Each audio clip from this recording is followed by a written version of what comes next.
Honorable Speaker, sir, I rise to give a ministerial statement about my recent visit to the United Kingdom. In late 2023, sir, I received an invitation, or the government received an invitation. It was a very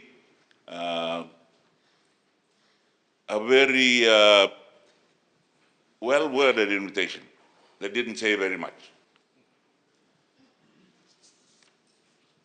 It said that His Majesty the King was inviting the Prime Minister of Fiji to visit. So we waited for the government representatives in Fiji, the British High Commission, to give us more detail about the invitation. Only last month we received confirmation that His Majesty had invited me, or was inviting me, to have an audience with him in the palace. I accepted the invitation with great humility, knowing that a king's invitation or request is a subject to command. As those that have had military training would understand, the commander's wish is my command. The relationship with the United Kingdom, Mr. Speaker, sir, is deeply entwined in our modern history. And most of the students who are here with us are history students. Also entwined in our laws and our conventions and our institutions, a history that we share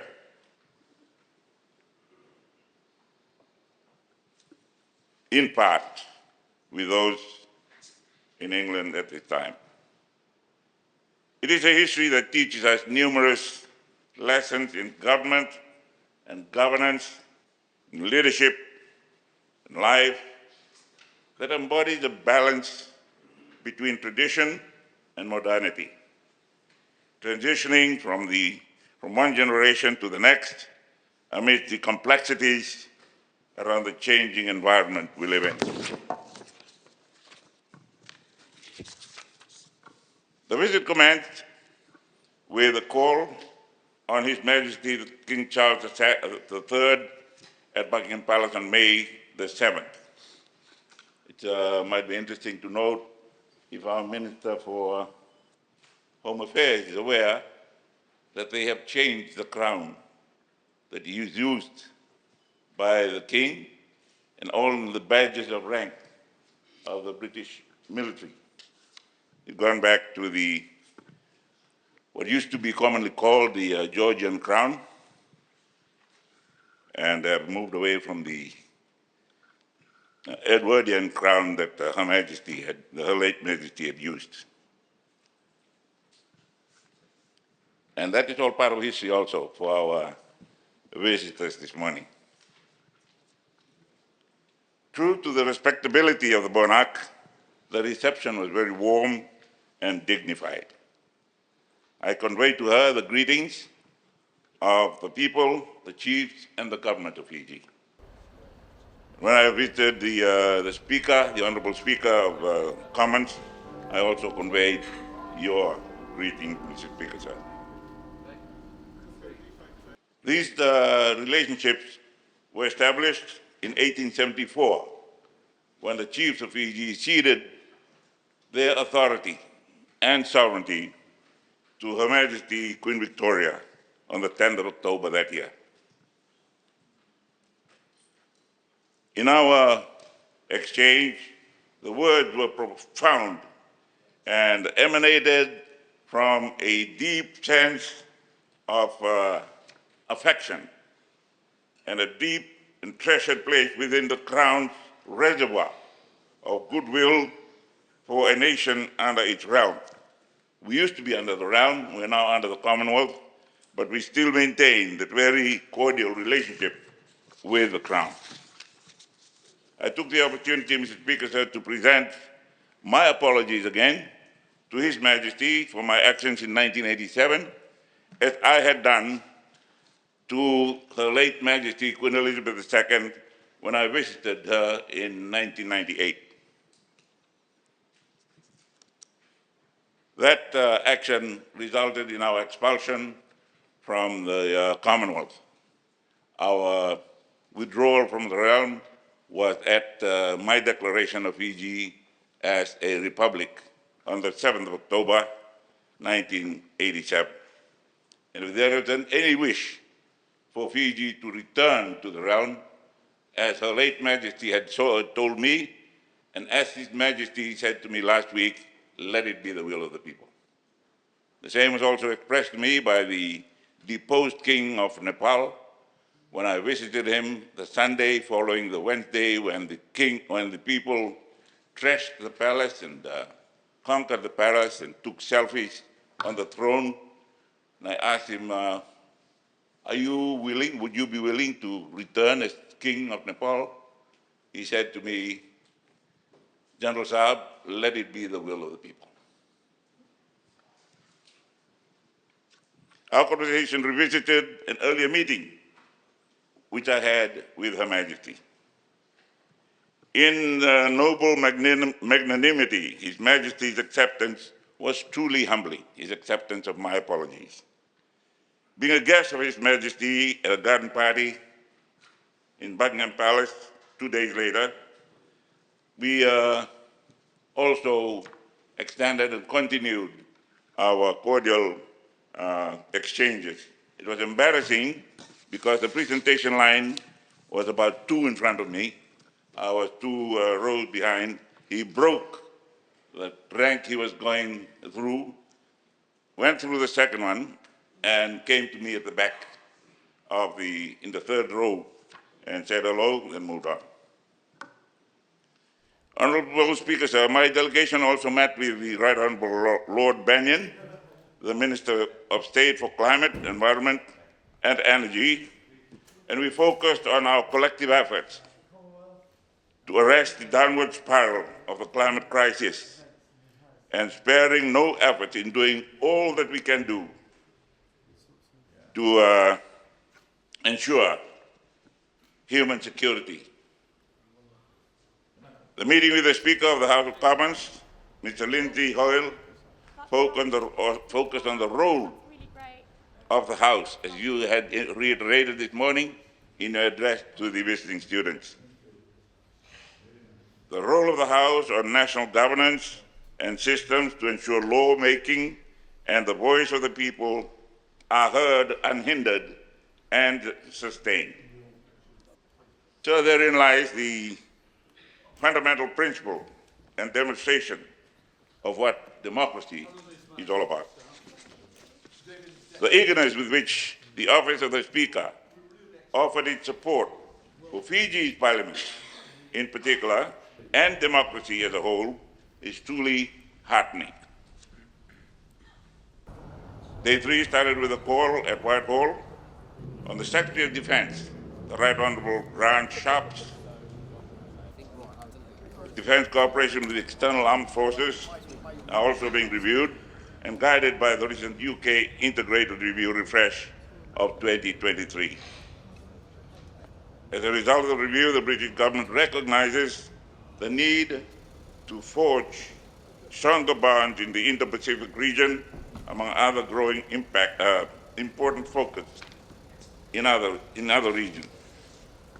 The fact that the Secretary of Defense had served in the Royal Green Jacket, the parent regiment, or the founding regiment of that was the King's Royal Rifle Corps, before it became the Royal Green Jacket, now the Rifles again. It's where we inherited our Pony Green and Rifle Green and Pony Red colors, the regimental colors of the RFMF. Another history lesson for our students here this morning. There are prospects for increasing cooperation in this front and which the government would like to take up. In our exchange, it was very interesting that we live in a world that's getting smaller.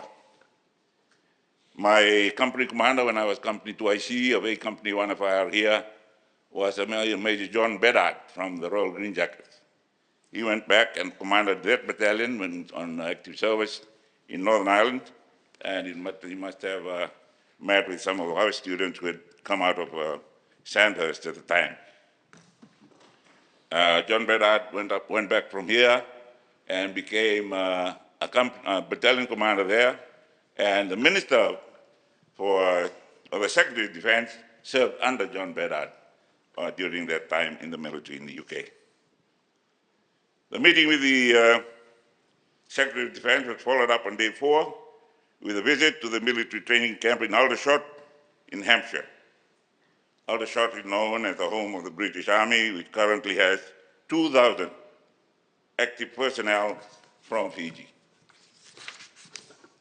On arrival at Aldershot, we were met and received in the traditional Fijian ceremony of welcome from our countrymen that are serving in the Army. Close by, there was also a training camp, which had restricted entry, and I was allowed in, where the Ukrainian soldiers were training in the UK. I was told the Ukrainian soldiers would be training there, and I was surprised that before we went to the range, I was taken to a tent, and I saw a tanoa and a group of Fijian soldiers in British uniform waiting to prepare to present the sewu. When the young man brought the cup up to me, I saw his face and asked him quietly, "What's your name?" He looked around rather embarrassed and told me, "Oyewo Toli." I told those with me, "It's my father's namesake."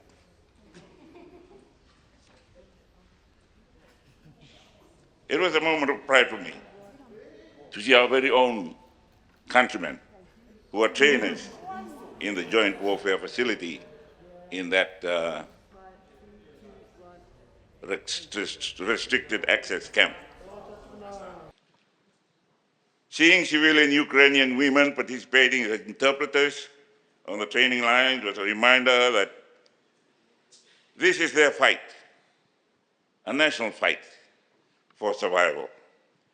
And in the war that's going on, it's back to First World War style, to the fighting trench warfare again, with the Ukrainians dug in because they cannot go anywhere else. It is their line of defense, which is their front line, and also their international boundary. And life expectancy in the front line is measured in terms of hours, and not days, months, or years. That visit was followed by a call on the Secretary General of the Commonwealth, the Right Honourable Patricia Scotland, at the historic Marlborough House. And Marlborough House, honourable members and visiting students, was where they carried out the constitutional conferences that gave rise to our first constitution and the independence of Fiji. The meeting focused on the Commonwealth Heads of Government meeting, which is to be held later this year in Samoa. We also discussed the mandate and activities of the Commonwealth Secretariat in assisting member states on a whole range of programs as they required and needed. The Commonwealth currently has 3 programs running in Fiji. The Commonwealth needs our imagination, our creativity, and our cooperation. For a small team at the Secretariat, there is a lot that they are shouldering on our behalf. We have a small team of Fiji citizens in the Commonwealth Secretariat. We're very proud to see them. The next stop my delegation, sir, after that was a visit to the Secretary General of the International Maritime Organization, IMO, Mr. Arsenio Antonio Dominguez Velasco. We heard of IMO's efforts in transitioning the shipping and maritime sector to be climate resilient while remaining commercially efficient and profitable in the emerging operating environment. As maritime states, this is of utmost importance to Fiji, as we also endeavor to rebuild our ports, our shipbuilding, our slipway and maintenance capability, not only for our own sake, but also for the region. Being accorded a briefing at the MI6 headquarters of the British Intelligence Service, provided a deep understanding of the situations and scenarios the British government and her allies are confronted with and which they are trying to manage. MI6 briefing was an opportunity to share common experiences and insights with the officials who were there. These can only be referred to as investment in our common goals for accountable government, protection of the dignity of humankind, and our shared responsibility in ensuring that evil has no place in our midst, while decency, peace, and security are promoted and sustained. The sharing of my concept for the Pacific as an ocean of peace found fertile ground there at MI6 and also in England. On day 5, Mr. Speaker, sir, I had a meeting in Whitehall with the Secretary for Foreign, Commonwealth and Development Affairs, Lord Cameron. I made the mistake of putting my hand up and saying, hello, David. He's the former Prime Minister. And then somebody behind me said, Lord Cameron. Oh, hello, Lord Cameron. The meeting acknowledged the deep historic relations between our two countries. We looked into opportunities for furthering the relationship and our joint responsibilities as members of the Commonwealth in ensuring we remain strong and relevant. I had made the same mistake at COP28 when I met Tony Blair. Hello, Tony. The guy next to me said, Sir Anthony. Oh, I'm sorry. Hello, Sir Anthony. What in the name? There was focus on common challenges that we are facing, and they are the rise in autocracy, growing disregard for international rule-based order, vulnerability of the global supply chain, the increase in transnational organized crime, illicit trafficking in people, drugs and goods, and our newspapers are full of these accounts every day. The pledge of development assistance need to be guided by the will of the people, among others. There is recognition that the international environment is complex and perhaps heading in the wrong direction. And if we allow it, it can get even worse. The openness and willingness of the British Commonwealth or British government to come to our assistance as needed was very reassuring. As with other development partners, we do our part first before we reach out, or we do our part first before we reach out to our friends where help is needed. Clearly, Mr. Speaker, sir, there is much work ahead emanating from that visit. At the official level, there was also a meeting with officials of the British Department of Trade, where the focus was on trade relations, particularly the Economic Partnership Agreement, Fiji's products and British markets requirements and processes. A follow-up meeting is on the horizon, and there is an opportunity to dovetail this with CHOCOM. Honorable Speaker, sir, there are over 20,000 Fiji nationals living in the United Kingdom. Of that 20,000, 2,000 serve as active members of the British Armed Forces. Mr. Speaker, sir, with your permission, I will hand this address to the Hansard reporters, where we can all have access to them as my time has run out. Thank you, sir. Thank you so much, Honorable Prime Minister.